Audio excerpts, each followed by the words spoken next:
నేను పుట్టిన నాటి నుండి నేటి వరకు ఎన్నో తోడులు నా దగ్గరికి వచ్చాయి. నీతో కలిసి బ్రతుకుతానని మాటిచ్చాయి, నీతో సహవాసం చేస్తానని ప్రమాణం చేశాయి.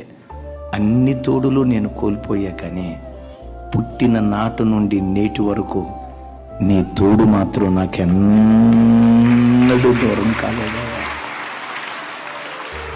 అమ్మ తోడు కోల్పోయా, నాన్న తోడు కోల్పోయా, కడుపున పుట్టిన బిడ్డల తోడు కోల్పోయా, మనవల తోడు కోల్పోయా, చివరికి కట్టుకున్న నా భార్య తోడు కోల్పోయా.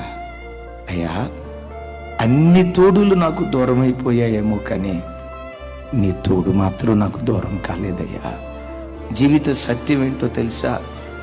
లోకంలో ఎందరూ నిన్ను విడిచిపెట్టి వెళ్ళిపోయినా నేను ప్రకటించే నా దేవుడు ముదిమి వరకు నిన్ను ఎత్తుకునేటువంటి దేవుడు.